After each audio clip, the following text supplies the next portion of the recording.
Tragedy was averted when an aircraft which had Adebayo Adelabu, Minister of Power, on board crash-landed near Ibadan Airport in Oyo State.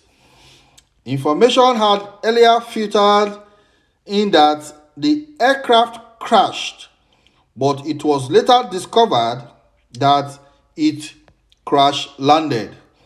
Details of the incident were still sketchy as of press time, but Everyday People's Voice gathered that it happened on Friday night. Everyday People's Voice cannot state if the minister or those on board sustained any injury in the accident, which happened after the Nigeria Meteorological Agency issued travel warning based on hazy weather. Good day, everyone, and welcome back to our YouTube channel, Everyday People's Voice, the trusted source for breaking news in business and politics, headlines and opinions, and lots more.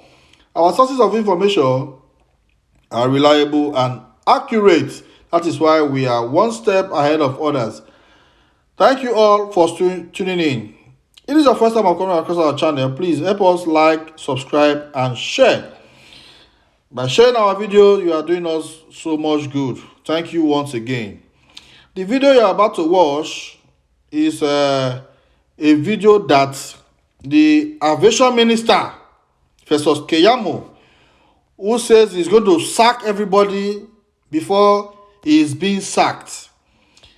Do you understand? So, my country people, I want you to watch this video to the end and see what the aviation minister and those in Arise TV, what they had to say over the issue. But the truth is out because they lied that they were not supposed to fly because of weather. But let us watch the video, my people. President Bola Ahmed Tinubu threatened to ease out underperforming ministers from his cabinet last week. The Minister of Aviation and Aerospace Development, Festus KEYÄMÖ, at a one-day stakeholders meeting in Lagos, told CEOs of agencies under his ministry who failed to perform and deliver on their tasks that he would fire them to save his job. The minister reiterated that he had signed a performance bond during the three-day retreat and wouldn't want to be sacked for underperforming. Well, KEYÄMÖ's warning came as a private jet which departed the Federal Capital Territory on Friday, November 3rd, crash-landed just before the runway at the airport in Ibadan, the Oyo State capital. The jet was operated by Flint Aero and reportedly had 10 persons on board, including Nigeria's Minister of Power, Adebayo Adelabu. No deaths were recorded, but the aircraft was substantially damaged. The Nigerian Safety Investigation Bureau is said to have commenced an investigation into the case of the incident. However, there have been reports indicating that the aircraft had no permission to operate commercial charter flights because it is said to have been registered under the permit for non-commercial flights. Dr. Abati, your chance. I mean, this is the report that is being circulating, and you've seen those documents online saying that, you know, this actual flight did not have the right permission or the permit to fly. Well, this is the kind of culture of impunity that you find in Nigeria, whereby people just do whatever and they get away with it. Yeah. This is not the first time that we will have this kind of incident and we'll be told the particular aircraft involved had no license for commercial flights. Unacceptable. But we can sit down today and talk. About 10 passengers were in that aircraft, 3 crew members. If it had gone the other way, we would just have lost those lives, just because somebody is not paying enough attention. And it is a good thing that the people there survived, and not just the minister who was on board, but all the persons, because every life is important. I've been seeing some of the reports making it seem as if it's only the minister that is important. No, every life is important, and this should not happen. Now, when we had Professor Okonkwo of the United Airlines, discussing aviation generally, it's not his company that is involved. he was saying that, look, part of the problem they have at that Ladoke Akintola airport is because they don't have what you call ILR.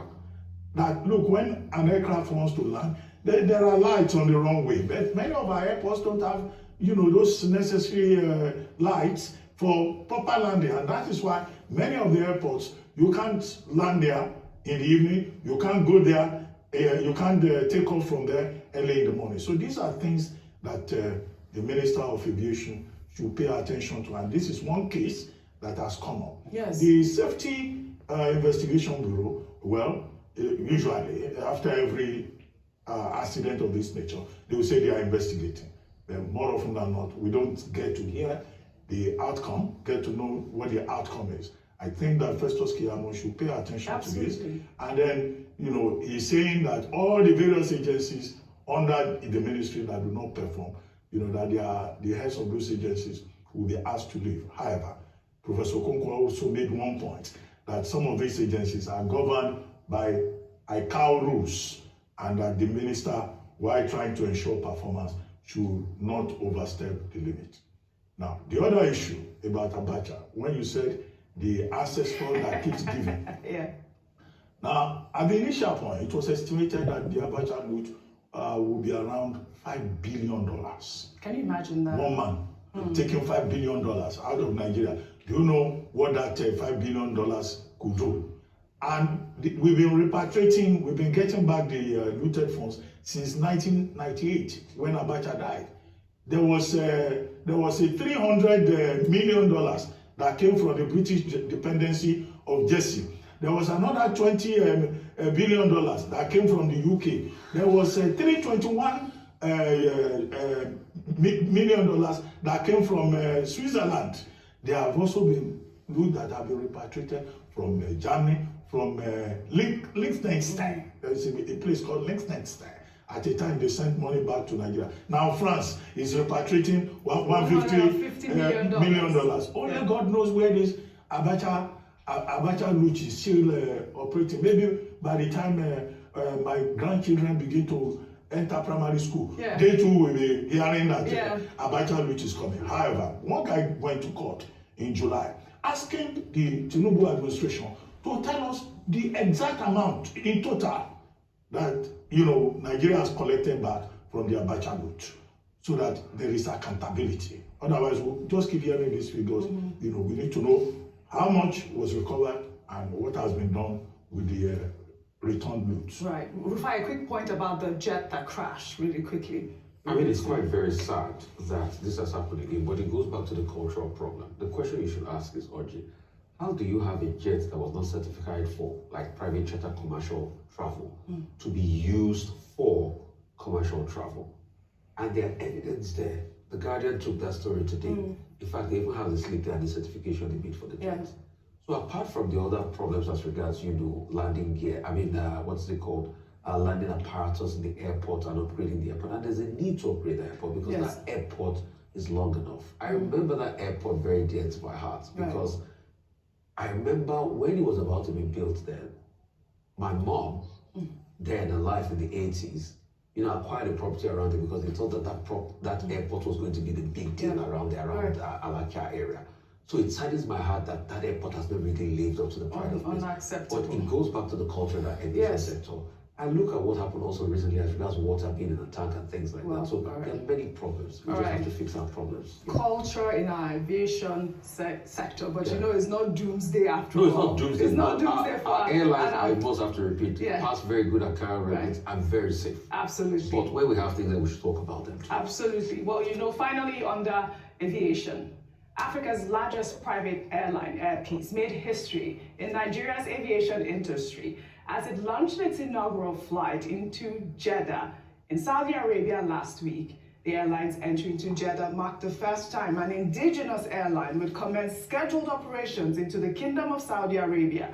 The flights are scheduled to take off from the Kano International Airport. The Emir of Kano, Aminu Ado Bayero, during the flight's inaugural ceremony, lauded the airline for always blazing the trail in Nigeria's aviation industry and commended the airline CEO, Alan Onyema, for the impact he is creating in Nigeria through Air Peace. Alan has been doing so well. Rufai, Dr. Abati, we've seen these, pace setters, be it the Innocent Motors, be it the Nord. We've seen these people do so well for Nigeria, and we need to applaud it. And creating jobs, which is the most important thing, which is really the most important. We'd like to congratulate